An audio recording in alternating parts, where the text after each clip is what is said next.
नमस्कार. लाडकी बहिणींसाठी अत्यंत महत्त्वाची सूचना आहे. तर लाडकी बहिणींना आता ई-KYC बंधनकारक करण्यात आलेले आहे आणि त्यासंबंधीचा GR आज प्रसिद्ध करण्यात आलेला आहे. तर GR मधील संपूर्ण माहिती आज आपण पाहणार आहोत आणि ई-KYC कशा पद्धतीने करायची हे देखील आज आपल्या व्हिडिओमार्फत पाहणार आहोत. तर इथे पाहू शकता GR.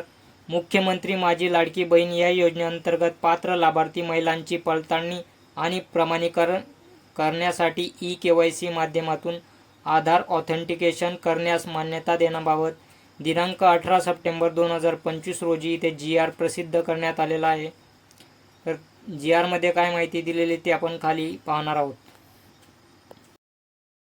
शासन परिपत्रक. मुख्यमंत्री माझी लाडकी बहीण या योजनेअंतर्गत पात्र लाभार्थी महिलांची पडताळणी आणि प्रमाणीकरण करण्यासाठी ई-KYC माध्यमातून आधार ऑथेंटिकेशन करण्यास शासन मान्यता देण्यात येत आहे.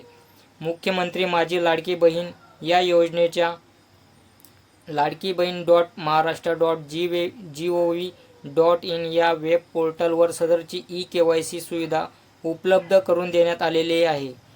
त्या अनुषंगाने या वेब पोर्टलवर लाभार्थ्यांना प्रत्यक्षात ई-KYC बाबत करावयाची कारवाईची माहितीचा फ्लो चार्ट परिशिष्ट अ मध्ये देण्यात आला आहे. त्यानुसार सदर योजनेअंतर्गत पात्र लाभार्थी महिलांची पडताळणी आणि प्रमाणीकरण चालू आर्थिक वर्षात या परिपत्रकाच्या दिनांकापासून 2 महिन्याच्या आत पूर्ण करणे बंधनकारक आहे. सदर कालावधीत ज्या लाभार्थ्यांनी आधार ऑथेंटिकेशन केले नाही ते पुढील कारवाईस पात्र राहतील. तसेच या योजनेअंतर्गत दरवर्षी जून महिन्यापासून 2 महिन्याच्या कालावधीत या योजनेतील लाभार्थ्यांची ई-KYC बंधनकारक राहील. तसेच ई-KYC कशा पद्धतीने करायची त्याबद्दलची माहिती इथे परिशिष्ट अ मध्ये देण्यात आलेली आहे. तर इथे पाहू शकता लाभार्थ्यांनी ladkibahin.maharashtra.gov.in या वेबसाईटला भेट द्यायची आहे. मुखपृष्ठावर ई-KYC बॅनरवर क्लिक करा. त्यानंतर ई-KYC फॉर्म उघडेल. लाभार्थ्यांनी आधार क्रमांक व पडताळणी सांकेतांक कोड कॅप्चा नमूद करावा. तसेच आधार प्रमाणीकरणासाठी संमती दर्शवून सेंड OTP या बटनावरती क्लिक करायचं आहे. आपले ई-KYC याआधीच पूर्ण झाले असेल किंवा नसेल ते तपासले जाईल. जर आपले ई-KYC पूर्ण झालेले असेल तर ई-KYC आधीच पूर्ण झाली आहे असा संदेश प्राप्त होईल आणि ई-KYC बाकी असेल तर आधार क्रमांक लाभार्थ्यांच्या मंजूर यादीत आहे की नाही तो तपासला जाईल. नंतर आधार क्रमांक लाभार्थ्यांना मोबाईलवर प्राप्त OTP स्क्रीनमध्ये टाकून सबमिट या बटनावरती क्लिक करायचं आहे. नंतर ई-KYC पृष्ठावर पती वडील यांचे आधार क्रमांक नमूद करून पडताळणी सांकेतांक कोड कॅप्चा नमूद करावा. तसेच आधार प्रमाणीकरणासाठी संमती दर्शवून सेंड OTP या बटनावरती क्लिक करायचं आहे. नंतर पती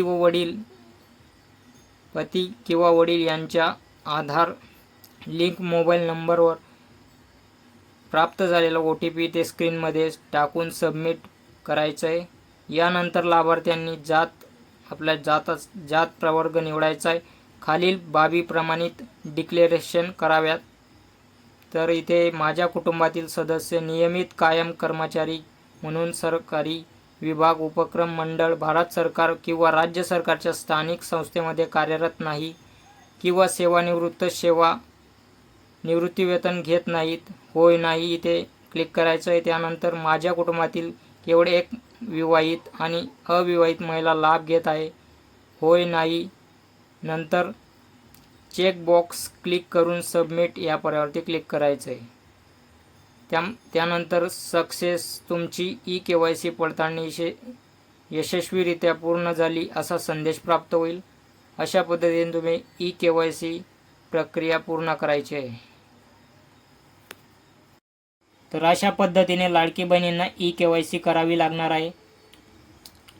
त्याबद्दलचा व्हिडिओ आपण आपल्या चॅनलवर टाकणार आहोत.